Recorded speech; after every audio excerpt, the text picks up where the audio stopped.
Have you ever heard about Framer? Heard of what? Framer. Oh, yeah. No, I haven't. Well, I thought I'd kind of mix it up. There is this software. It's called Framer, but it says Framer Guide to React. And it's by, oh God, I'm going to probably butcher his name, Cohen Bach, Koen, and then Bach, Bok. And when I went to his website, um, it's called Framer X. You can try it for free, but there is a pricing. But but what I thought it was interesting about it, because he said in recent years React has been become the facto stuff to build things big and building web apps during JavaScript.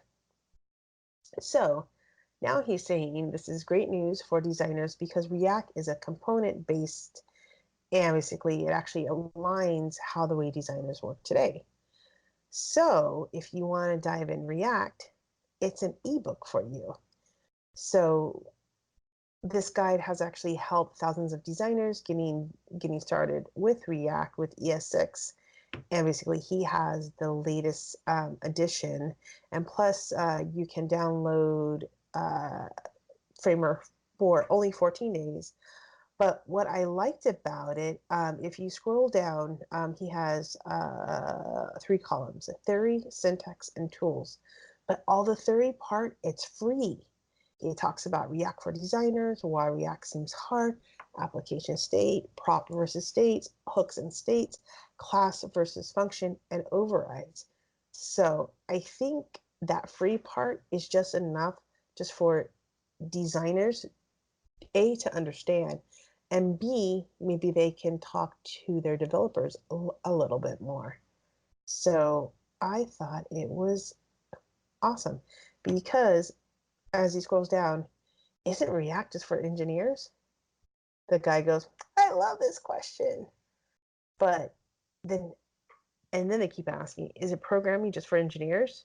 And the implication is not really. So I thought that was kind of cool.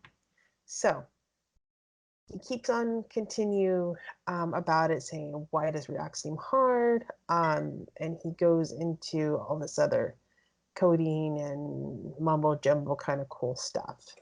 So what do you think, Adam?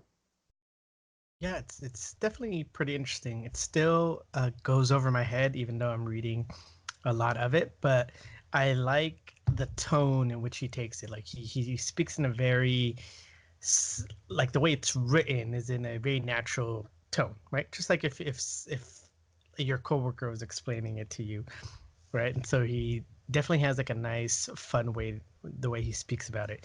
It Yeah, looks like exactly. too the rest of it is kind of like it gives you the theory and the rest of it seems locked. And so I believe the Yes. way you could unlock. Oh wait.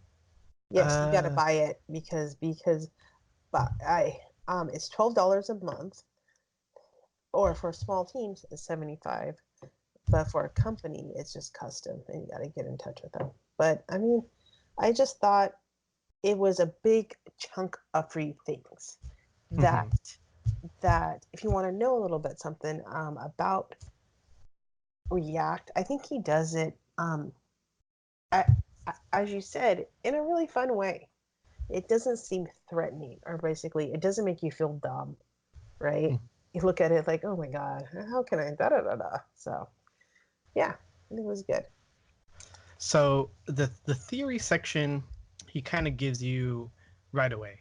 And then in order to unlock the syntax and tool section, there is a kind of newsletter or email type of section, but you can choose to ignore that for now.